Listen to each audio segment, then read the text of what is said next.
శ్రీపాల్ గారు నమస్కారం సార్. నమస్కారం. మీరు ఉన్నారా ముఖ్యమంత్రితో చర్చల్లో? లేదండి, ఓన్లీ జేఏసీ లీడర్స్ ని ఆహ్వానించడం జరిగింది. అంతే అంటే మీరు ఉపాధ్యాయ ఎమ్మెల్సీ కాబట్టి సరే, ఆహ్వానం లేదు కాబట్టి నేను వెళ్ళలేదు సార్. అది ఓకే. సాటిస్ఫైడా ప్రభుత్వం ఇచ్చిన దాంతో? ప్రభుత్వము సాటిస్ఫై అంటే ఇక్కడ ఒక ముఖ్యమంత్రి గారు సంఘాలు ఇచ్చినటువంటి ధర్నాకు లేదా నిరసన కార్యక్రమాలకు స్పందించి పిలిచి మాట్లాడడం అనేది చాలా ఆహ్వానించదగ్గ పరిణామం సార్. దాన్ని మీరు అన్నట్టుగా దాన్ని అందరూ కూడా అభినందించాల్సింది. ఒక ముఖ్యమంత్రి స్వయంగా ఇనిషియేట్ తీసుకోవడం అనేది ఒక మంచి పరిణామం, అది ఉద్యోగ ఉపాధ్యాయుల పక్షాన. మరి ఇవాళ ఒక రకంగా చూస్తే ఏంటంటే ఇవే విషయాలు నిన్న భట్టి గారు కూడా సమక్షంలో దాదాపుగా ఇవే ఒప్పందాలు జరిగినాయి, వారు ఆర్థిక మంత్రి కూడా. అయితే అంతకన్నా ముందు కూడా రెండు సందర్భాల్లో ముఖ్యమంత్రి గారి సమక్షంలో సేమ్ ఇవే జరిగినాయి.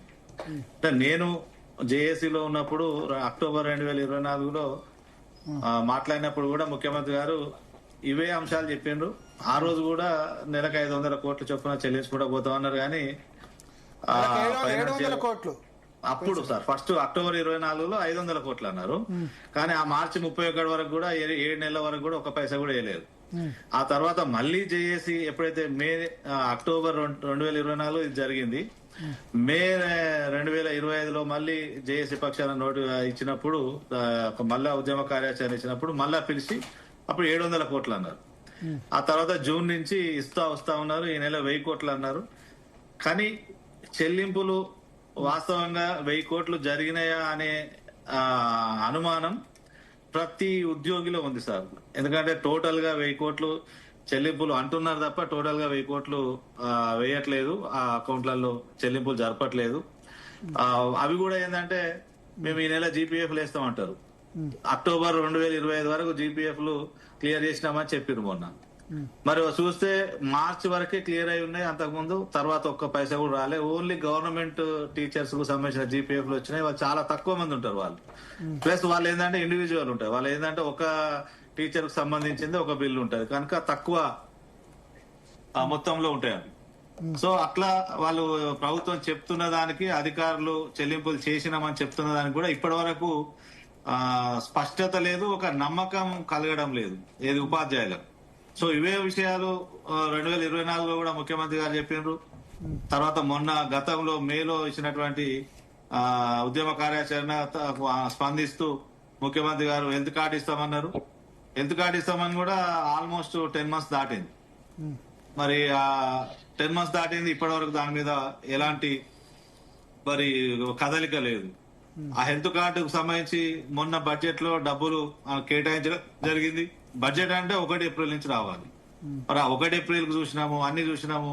ఇయర్ నేను అసెంబ్లీ జరుగుతున్నప్పుడు రామకృష్ణారావు గారిని, సిఎస్ గారిని అడిగినాం, పోయి మరి సార్ ఎప్పుడు హెల్త్ కార్డు అంటే ఏప్రిల్ ఫస్ట్ వీక్ లో మీటింగ్ పెడతా, ఏప్రిల్ ఫస్ట్ వీక్ ఎండింగ్ కల్లా మరి 2వ వారంలో ఖచ్చితంగా జీవో ఇస్తే ఇంప్లిమెంట్ చేస్తా అన్నారు. ఇయర్ వరకు అట్లాంటి ఒక మీటింగ్ గానీ అట్లాంటి ఒక ఇనిషియేషన్ గానీ ప్రభుత్వం నుంచి రాలేదు.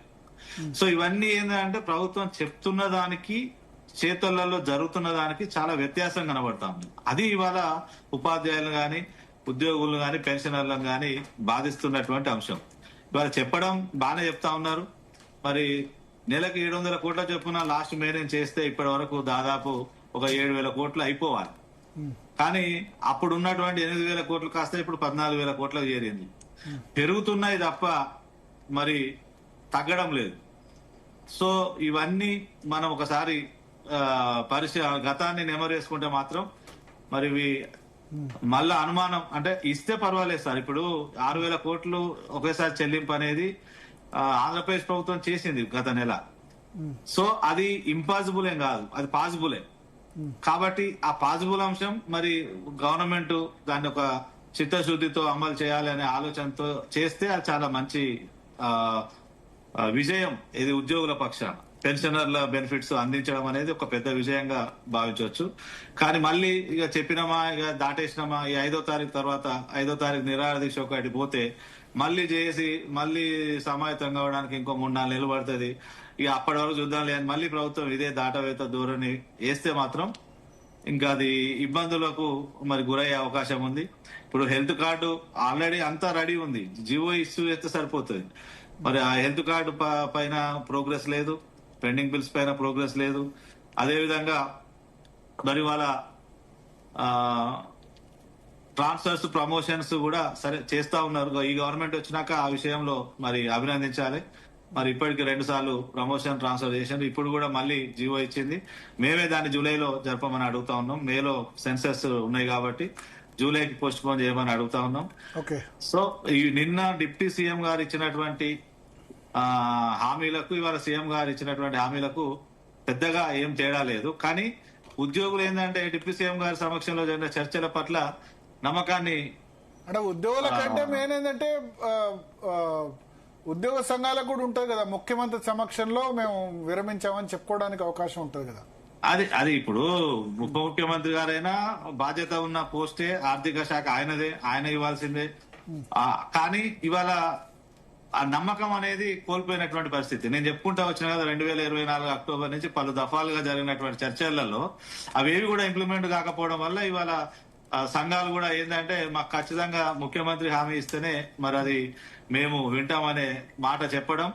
మరి ఇవాళ మరి ఉప ముఖ్యమంత్రి గారు కూడా మరి సీఎం గారి సమక్షంలోనే మరి నాయకులందరినీ కూడా జేఏసీ నాయకత్వాన్ని పిలిచి మరి వారి ద్వారా ఇవాళ అన్ని కూడా హామీలు ఇప్పించడం అనేది చాలా మంచి పరిణామం. కాకపోతే ఏంటంటే నేను కూడా కోరుకుంటా ఉన్నా ఇవన్నీ కూడా ముఖ్యమంత్రి గారు ఏదైతే చెప్పిండ్రో, ఎందుకంటే ఇప్పటికి ఇది 3వ సమావేశం ముఖ్యమంత్రి గారితో. గత 2 సమావేశాలు మాత్రం చెప్పినవి ఒక్కటి కూడా అమలు కాలేదు. ఒక బదిలీలు ప్రమోషన్లు తప్ప ఇప్పటి వరకు వేరే ఫైనాన్షియల్ మ్యాటర్స్ పెద్దగా ఇంప్లిమెంట్ కావట్లేదు. ఆ నెలకు 700 కోట్ల దాని మీద కూడా చాలా అనుమానాలు ఉన్నాయి. సో ఇప్పుడు నేను అనేది ఏంటంటే ఇప్పుడు నేను ప్రభుత్వం కొద్దిగా సీరియస్ గా తీసుకున్నట్టుగానే కనబడతా ఉన్నది. ఎందుకంటే జేఏసీ కూడా చాలా సీరియస్ గా కార్యాచరణ చేసింది కాబట్టి. జగదీశ్వర్ గారు అడుగుదాం. చెప్పండి. మారం జగదీశ్వర్ గారు అక్కడ